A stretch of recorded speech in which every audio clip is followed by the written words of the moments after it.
Hello guys, welcome to the fourth lectures of Introductions to Big Data Ecosystem. Yeah. Hey. I'm very new here. Okay. So yeah, welcome to the fourth lectures of Introduction to Big Data Ecosystems. That actually we should have covered this on Monday, but yeah, the time wasn't enough for us, so that's why I decided to record this video separately from the lectures. Let me put a heads on like this, that the concept of this lecture is very important, and many people in the world right now is currently using it. Maybe it could be out, actually it started to be out, but the concept still there, okay? So please focus and try to understand the concepts, right? So, forget about this, okay? First of all, we're talking about data, right? Data can be useful once we process it, right, into informations, knowledge. For example, if we have a weather history data, okay, if it is a raw data, we can view, okay, on this time, the weather is like partly cloudy,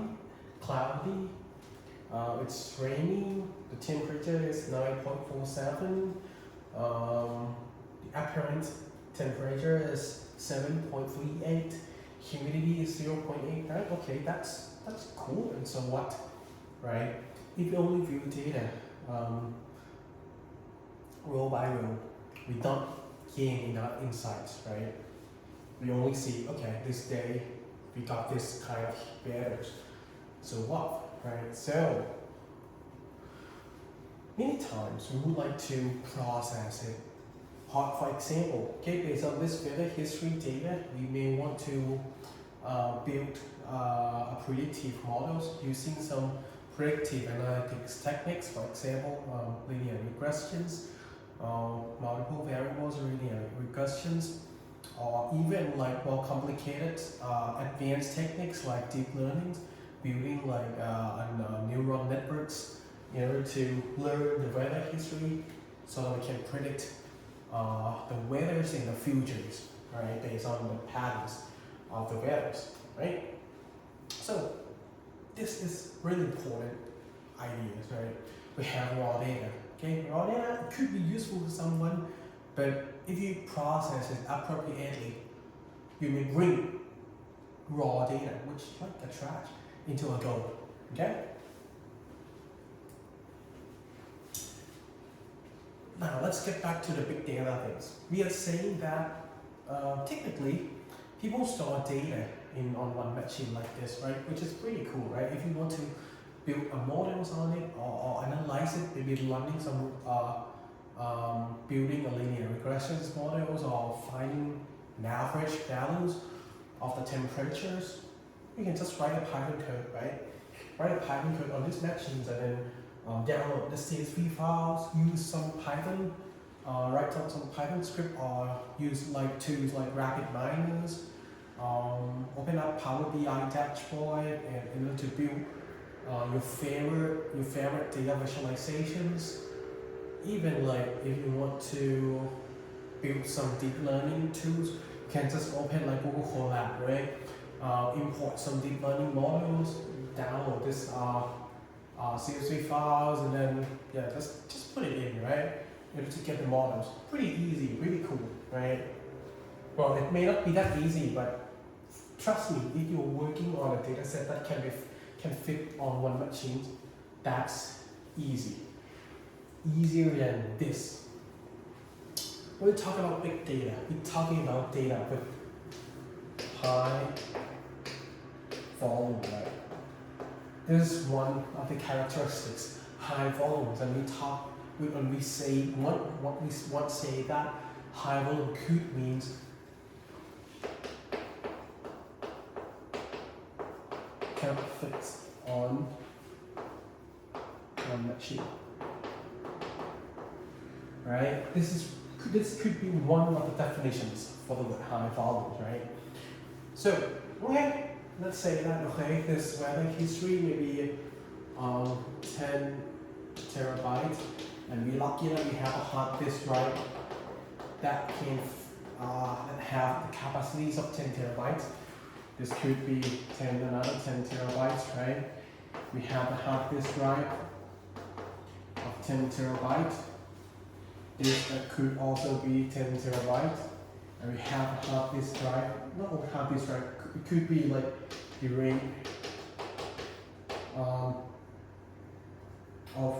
in total we have 10 terabytes of data that can be put in this rate system, right?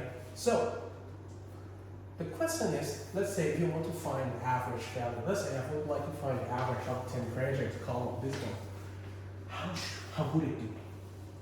Can I write like the same old Python code? Okay, open the files and then maybe use some NumPy, not average. I'm not sure about the syntax, I'm sorry. And then put the data in and then print the average. Can you just do this? Typically, no, right? Because, yeah, you can run this, but you can run this on maybe a single machine. So what? So how should you deal with it? Let me tell you something first before we get into further. Nowadays we have technologies that we have, could see. We could try to set up a system comprising of multiple machines and viewing them as a single machine. If you use that, yeah, you can run Python code, this Python code on that system, on that multiple computer system. This typically happens in the supercomputer settings where it has clusters of machines connected together and they build like some software as an abstraction for us to use. So when we use the abstractions, you can just use it as you're using a single machine, but behind the scenes, under the hood, there are multiple machines working together for solving your problems, okay? But let's say we don't have that abstractions, right? One of the ways, let's say if you want to find average, one of the ways is, why don't we just, okay, find average of this. So you have average 1, right? Find average of this. Average 2, well, this should be sum. Sum 1, not sum 1, but sum 1. Okay, sum number 1, sum 2, and then sum 3, right? Average. The average, the formulations of the average is sum divided by n, right? But now, we have 3 sums in which if you sum all of them together, we should get sum, right? Sorry. How about n? Okay, we also can count it, so we can not n1, n2, and n3, and we can add all n together, right? And then now, if we can just find sum n, sum 2, n2, sum 3, n3, right? And we put it on another machine that could just fit like, let's say 10 numbers. 10 numbers, which is should be roughly like less than 1 kilobyte for sure. Right? You put all of these 6 numbers together, you add them up, you divide it, right? And you compute average. Now you can also get the average, right? Even though you have data scattered across multiple machines. This is one of the ways you can deal with it. But how about more sophisticated problems? How do you deal with that? Right? Today we're going to talk about some mental models for you to think to train your brains in order to how to solve like this kind of problems. We call this, we call all of these things distributed processing. If you just do the good old way, the traditional way on a single machines, you won't be able to achieve this, right? You need a different way to think about the problems, think about the solution. Think about maybe the same way to think about the problems, but different way to think about the solutions. You know, to form solutions that you can utilize multiple machines efficiently, effectively under constraints that you have. Okay.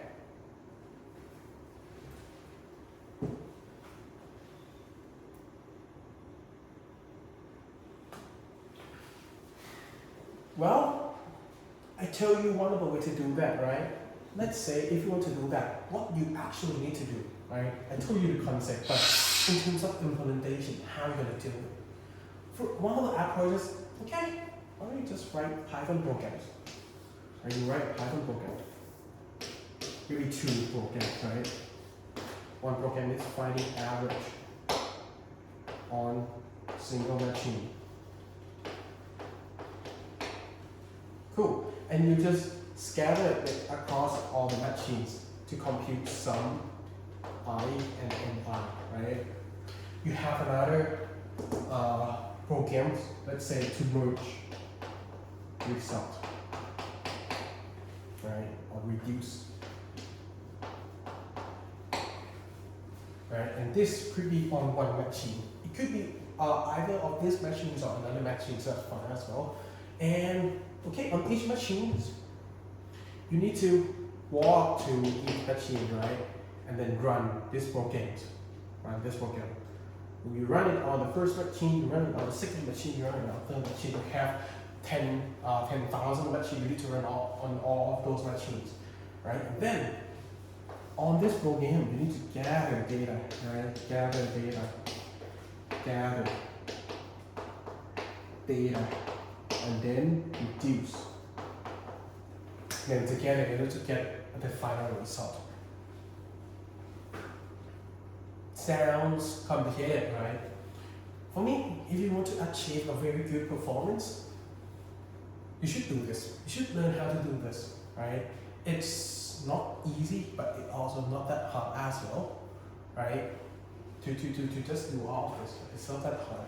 Nowadays, we have a lot of tools helping you to do all of this by yourself, right? So it's not that hard anymore. But at least you need to know network. You need to know some distributed way to think about it, or basically the distributed algorithms, right? If you can do this, then the benefit you get is you can do a lot of micro optimizations.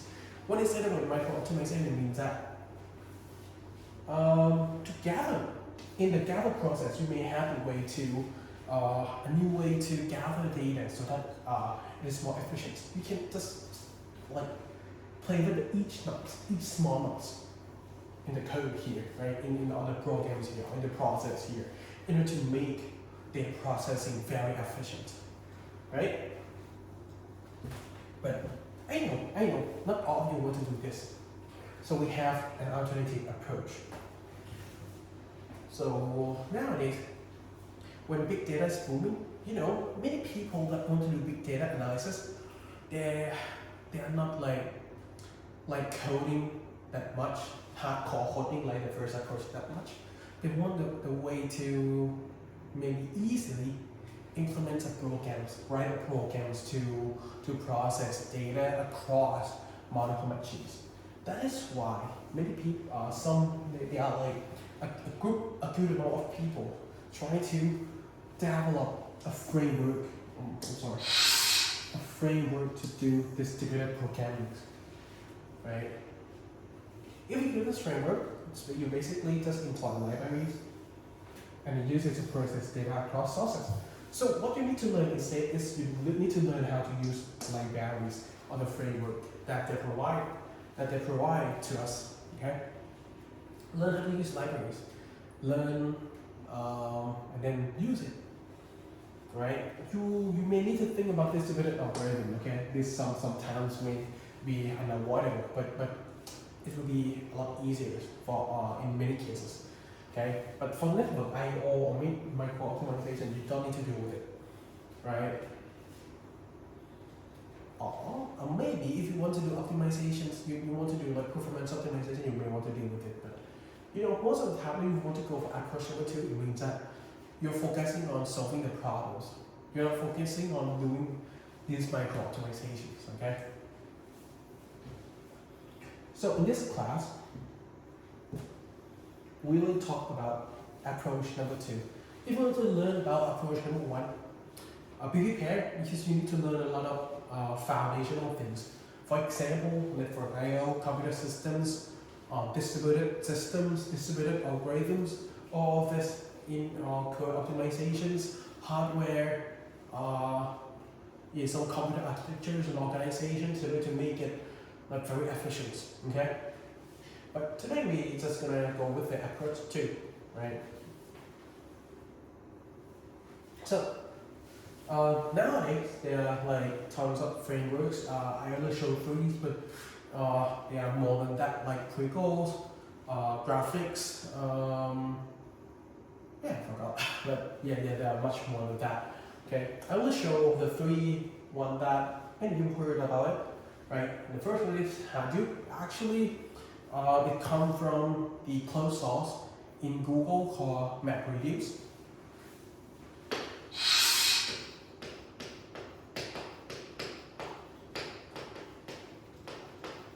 And then Google hasn't published the MapReduce implementations, but it published like a paper called MapReduce, talking about the high-level concepts. And then there's some guys in the open source communities implement MapReduce as an open source called Hadoop. I believe that someone called it Apache Hadoop. I'm not sure. In the past, people do not call it Apache Hadoop. When it is under Apache is like a foundation that supports open source software, right? Open source projects. But I'm not sure whether nowadays Hadoop is still under Apache or not. Okay.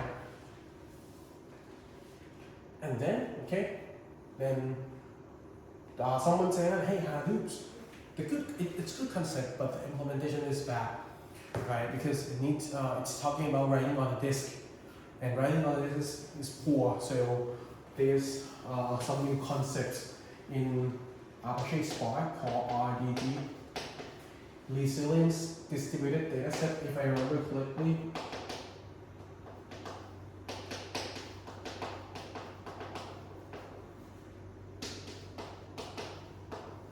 To make sure that the intermediate data while we are processing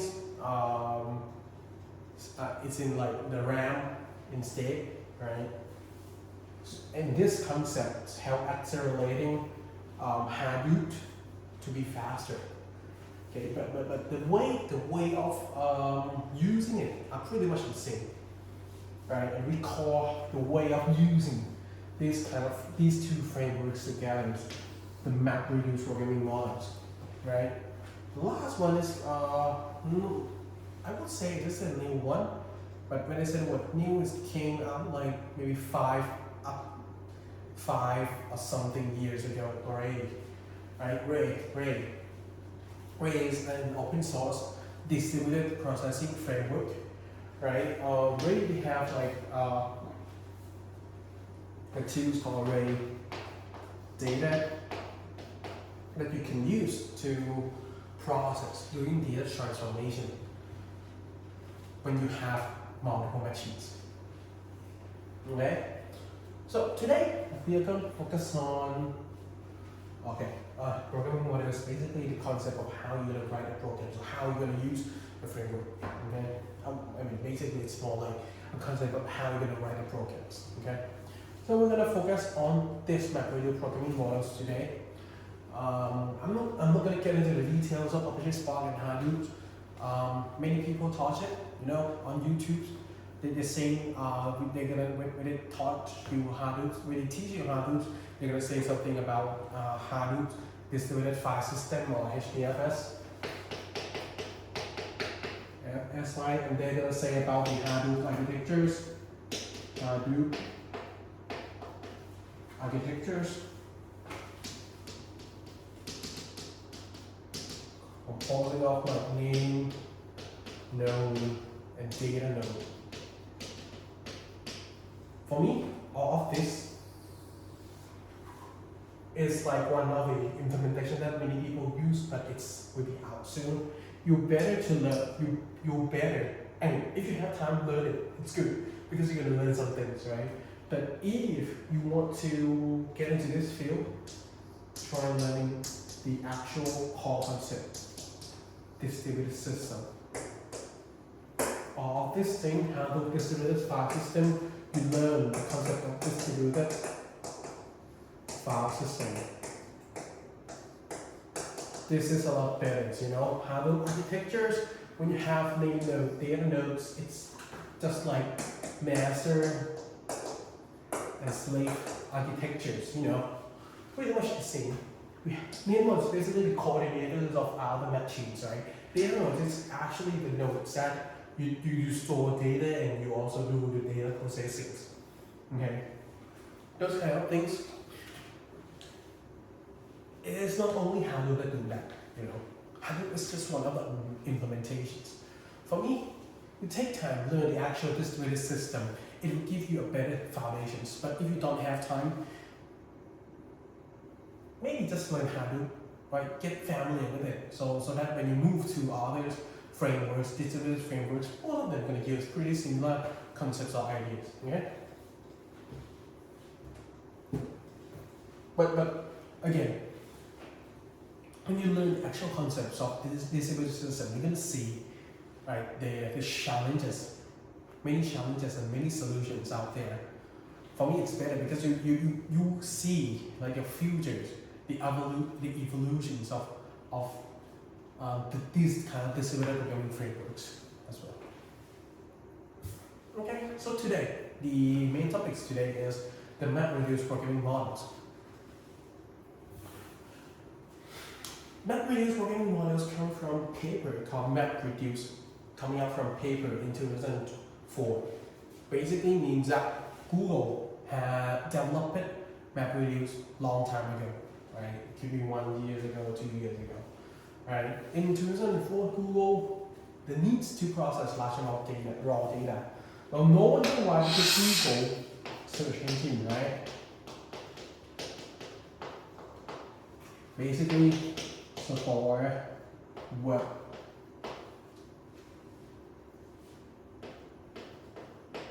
documents or maybe like some metadata.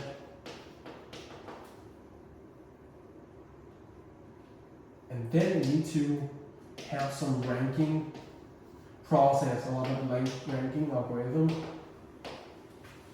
when each of you search it, right? So there are tons of people using Google, right? At Google, they have a lot of information that they need to rank and show you as fast as possible. You know, Google basically dealing with big data, right? A lot of people try using it, velocities, right? And they need to store a lot of data, a lot of documents, volumes, right? So, the goals of Google is to derive or compute information or derive data. For example, inverted index. I haven't taught you this, but basically, let's say you have in your site, right?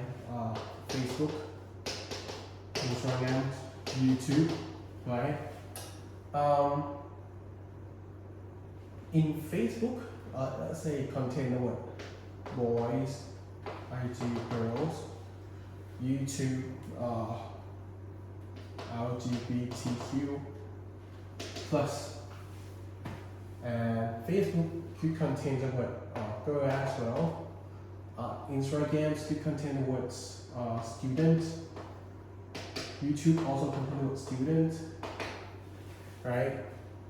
Inverted index is a data structures or basically a tools helping you see whether helping you answer the questions of which documents contain this specific word. For example, if I use these 3 documents to build one inverted index, I ask this inverted index that, hey, give me all documents containing the word student. I should get Instagram and YouTube as an output. So this is an inverted index, right? Why it is important? Keywords, right?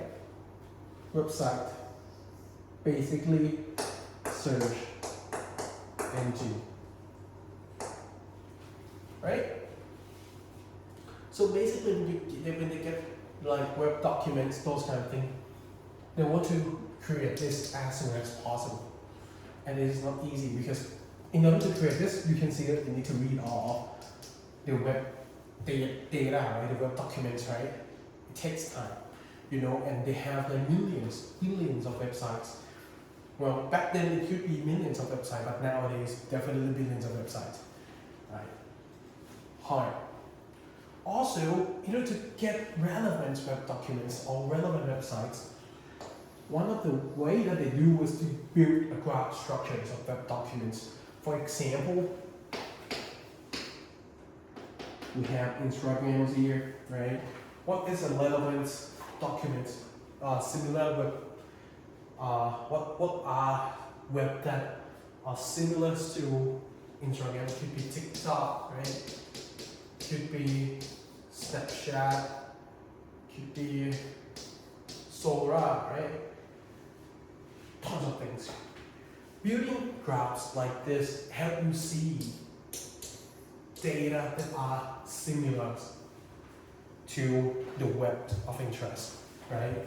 So one of the ways you can use the inverted index to find the exact match, right? And then use the graph to find relevant matches.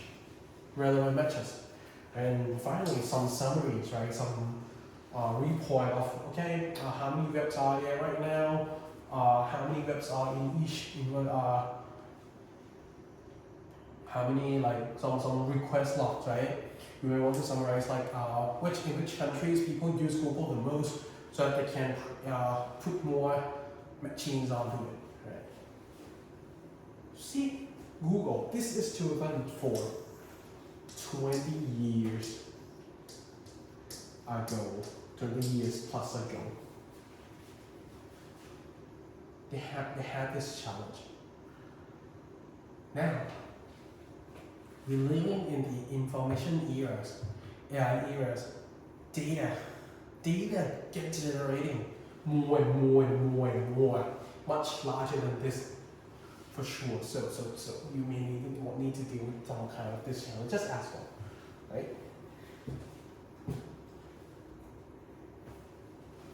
So what Google does, or what Google did back then, is that distributed input data across thousands of machines, right? So this is the way that they use to reduce the processing time. But the question is, cool, now you distributed it across multiple machines. How are you going to parallelize your computations? How are you going to make sure that, okay, you distributed it across all the machines? How are you going to ensure that each machine can compute the task of building inverted index parallelly? I mean, if you have, let's say if you have thousands of machines,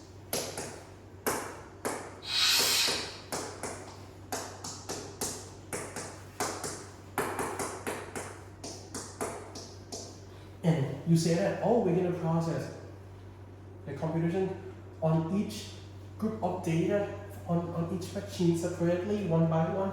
Okay, we do this good, we do this good, we do this good. Why don't they just store like each of them on one machine and just change the hard disk, right? You need to take advantage of having multiple machines by running all of this together. And how you're going to do it, right? How you're going to reduce the data back together, right?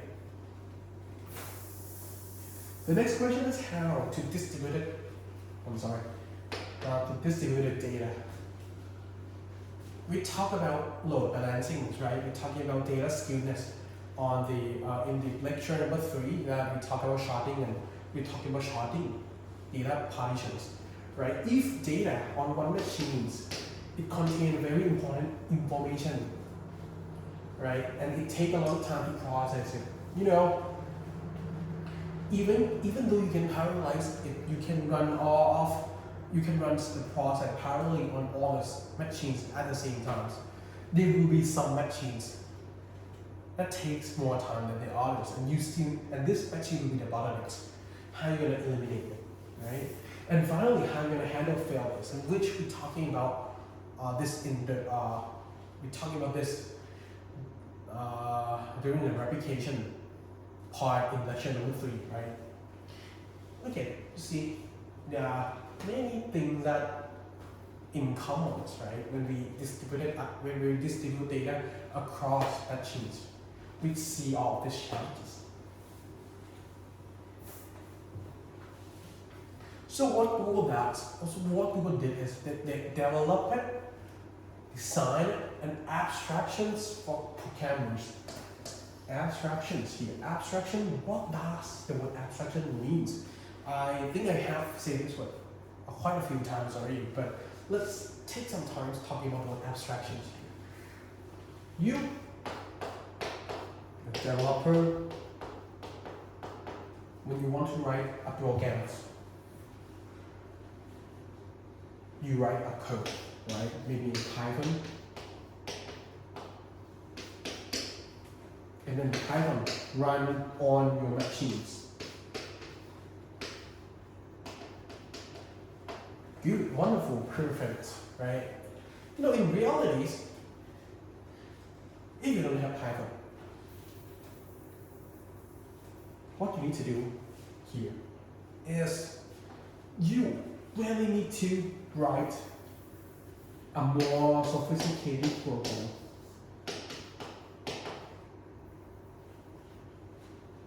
In binary.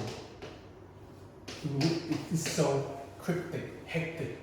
You know what to do, right? And that is why people have Python.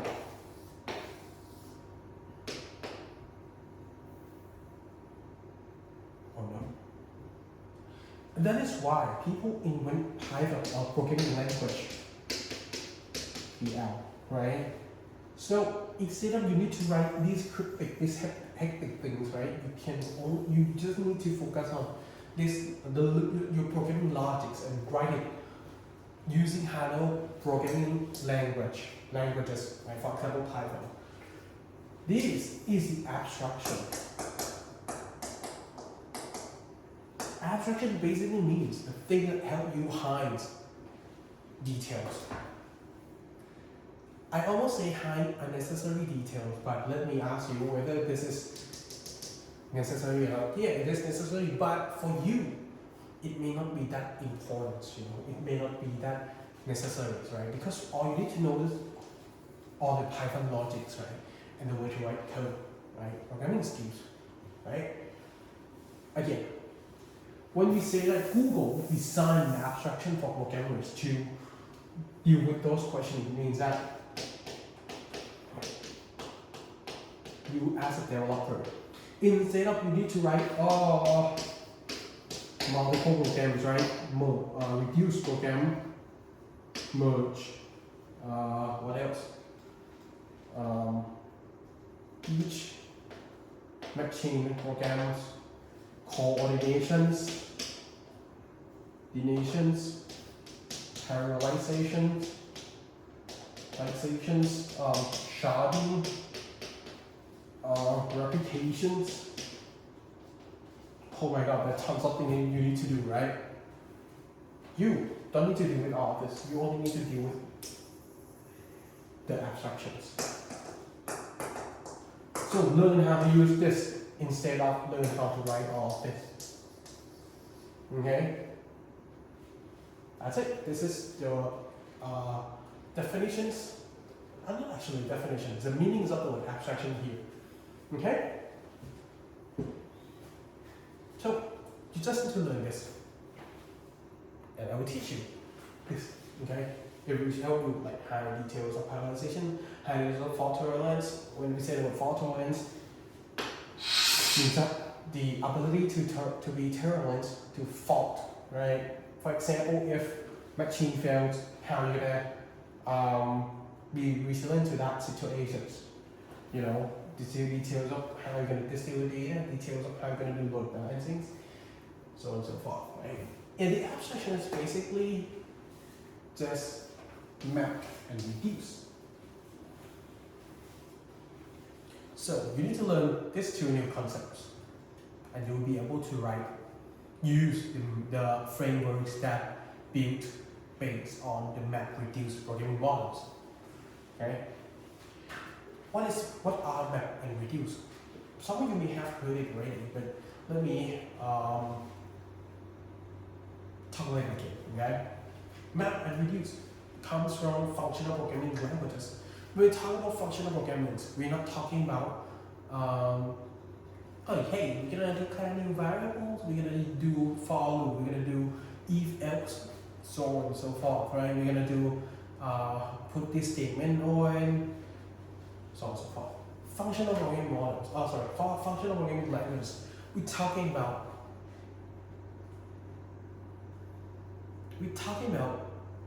some very functional based way of programming code, right? They're gonna be like some certain functions that you're gonna use to build up programs. Instead of you write like each line of code and then let the computer execute each line, right? And the key and two key functions in functional programming language are the map and reduce. Let's see what are they and how they're going to combine to the distributed programming language. I'm sorry, the distributed programming models. So, what is map? Map is basically a functions of two arguments that you need to put it in. The first argument must be a vector or list. Right? The second argument is another function. Right? Another functions. So if you write it in Python, the function as an argument is basically the lambda, right? Lambda functions, right? So back here, basically, you take in list and another functions, and the output will be another list where you apply the functions to each element in the list here and put it into the output list. That's it. Very simple, right? This is all for map. Very simple.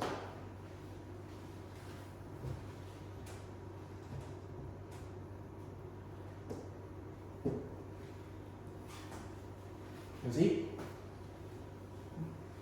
That's it for map. The output will be a list. For example, I have this list, right? List of 3 strings, or more or less actually, right? And I have a function called length, in which the function length here will return the number of characters for each of the strings, right? So map here, right? We try to map the function, these functions to all elements in the list, right? So we apply length to each element here. We get the first one. Why do we get 1? Oh, okay. I think in this example, maybe length means another thing, but let's be clear, right? Let's say 5, 4, and 7. Okay, let's use the definition of length that we are familiar with, okay? So, we can get 5, 4, and 7 as the output. That's it. This is a map. Very easy, right? Very straightforward. Next one, we're going to talk about reduce. When you see this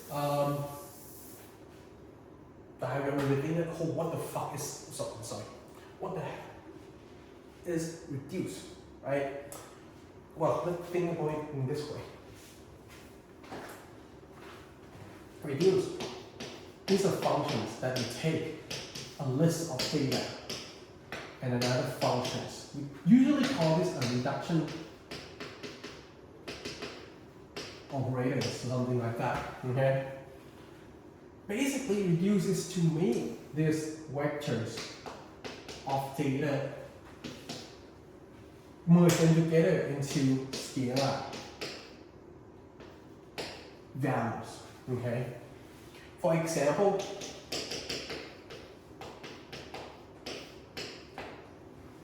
I would like to reduce a list of 1, 2, 3, 4 using plus. Means that I am combining all of these elements using plus. Okay? When you want to reduce something, these operations typically be something that we call monoid. Monoid means that you need to have something that we call an additive in our identities elements. Oh my god, there's a lot of terminologies here. When we say about identity elements, we are saying that we are talking about elements that when we apply with these operators, you always get the same numbers back. For example, for additions, identity element is 0 because when you add anything with 0, you always get 0 back. Okay? This 0 is basically the identity elements called ID. Okay? So when we reduce it, we basically know ID. We basically, it is when we implement it, it will be like this. Okay?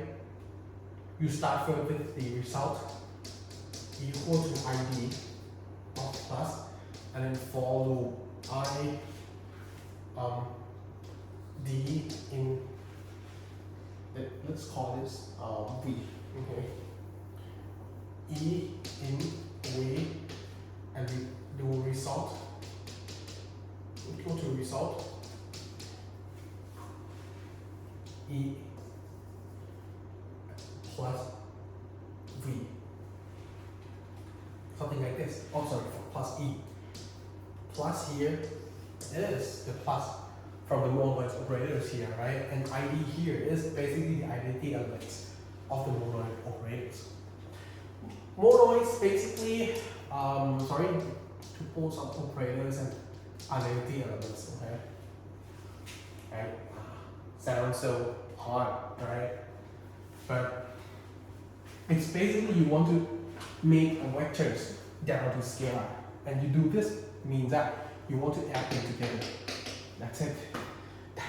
That's it for the reduce. Right? You want to merge them together using some operators. Okay.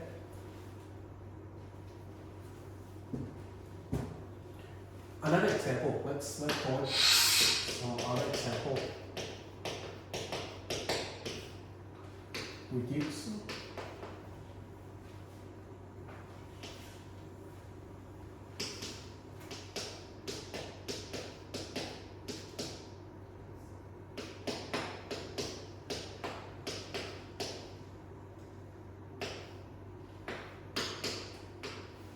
Okay.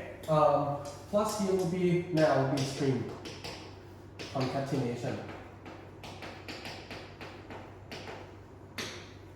So when we reduce it, it means that okay, we adding h with E, L, L, O. So basically we add all of them up together. That's it. That's it, right? For the reduce. Okay, now you know map and reduce, right? Now you know map and reduce. So what is next? What next? Let's see how do we use map reduce to solve the problems. Some real world problems. Okay. So let's say we want to count words in a text, right? But the text are distributed across computers, across machines, multiple machines. Want to count, okay, how many hellos are there, how many guide are there, how many names are there, how many is are there, something like that, okay? What we want is this table, right? We call this example word count, and this is very common example people use to teach map reduce, right? So, for map reduce, we need to first think about how the map, okay?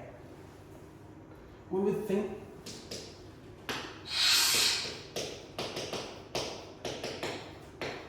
map reduce,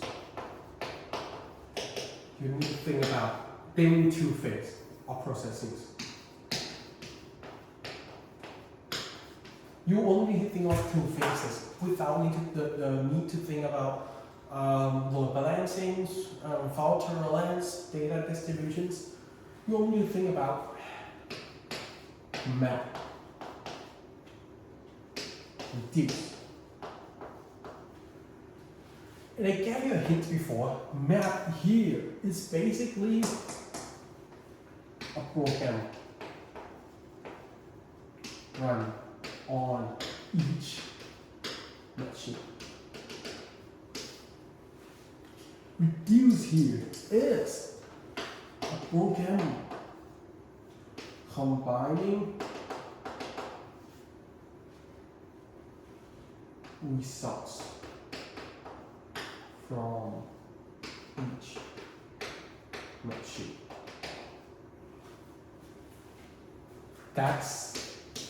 Think about the average example. This is two things that you need to think about. So let's say you still need to write these two programs, so without the need of thinking about, oh hey, how am I gonna put this map program, run this map program on each machine? How am I gonna parallelize all of this works? You only need to think about these two. That's it. So for map, in the word count, for word count, the map here is basically you count each one. Right? And you write programs generate this intermediate data. Right. So basically, what this program does is, okay, a loop through each text, each tokens here, each words here, right? And then emit one, the count after that. So in most of the word count example, they're gonna emit something like this: hello one, word once, name one, this one, and hello one. But if you have time, you may want to write your map program as, okay, you combine this hello into plus together into hello two. That is fine as well, depends on you, okay?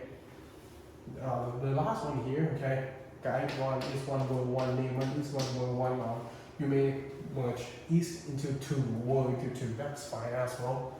Right? I just want to follow the classic example, but you know, you see that it is not the fixed way, right?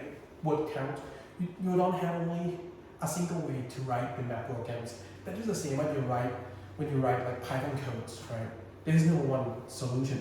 There are multiple solutions to solve the same problems, right? So this is the programs, right? The map programs. So loop through each words in the values, and then you emit this word and number one, right? For reduce, right? You store each intermediate data on each machine. Intermediate data here are on different machines. Now, when you reduce it, one of the ways you may want to, you still need to remember that you still have multiple machines, and sometimes your output cannot fit onto a single machine, unlike the average example. In the average example, the output is just only one number, which definitely can fit on a single machine. But in this case, your output can be very large that you cannot fit all the outputs onto one machine. You may want to maybe output or split the output across multiple machines as well. Right, so what it does here is, okay, when they find mine, they put mine here, right? Name, they put name here. Yes, they put is here, right? Plus one, plus one, plus one, one.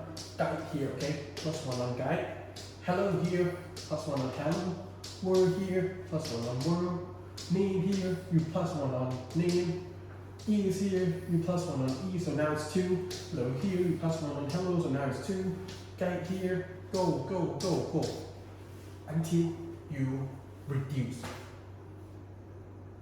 into a single value. Okay? So now you have this time you have 3, right? A list of 3 data, right? You try to reduce it into a single scalar values. It may not seem as a single scalar values, but you know, this is how it works. When you write programs, you don't need to think about, okay, I'm gonna split into these 2 machines. You need to think about, okay, how I'm gonna reduce it, and the MapReduce framework will help you do this shuffling and then split out the output data. Okay?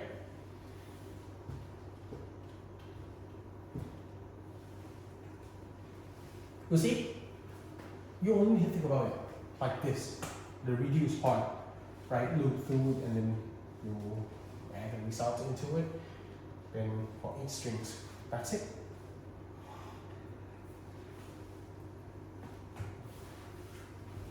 Yeah, think about your algorithm to solve your problem as MapReduce and reduce functions.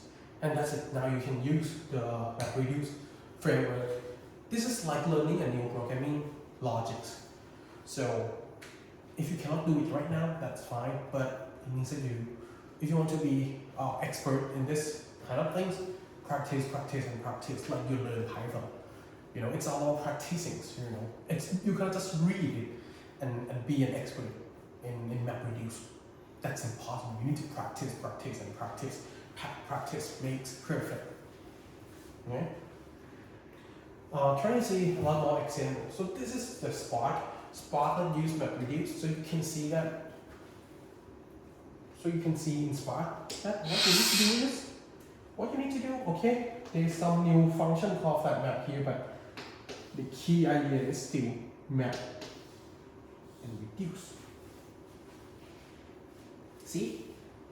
Just map and reduce. Map and reduce. That's it.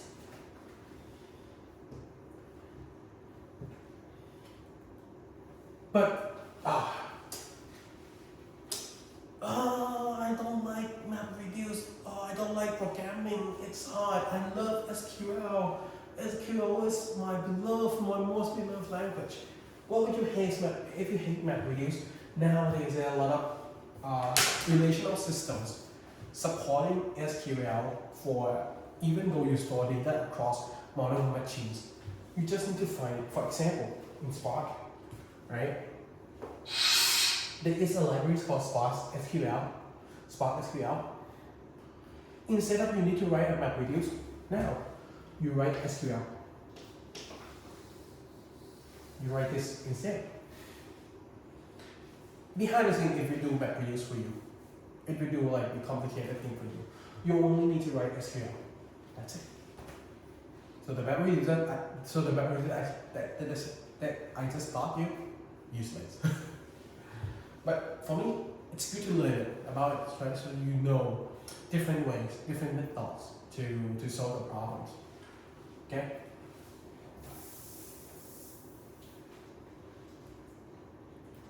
Right, that's it. So, in summaries, when data are distributed, we need a new approach to process them. And one of the easy ways is to use existing distributed programming frameworks. Some of them use MapReduce as the programming models. That's it. Hope you enjoyed this lectures and Happy New Year, right? Hope I see all of you back together after the New Year's, right? See you, bye.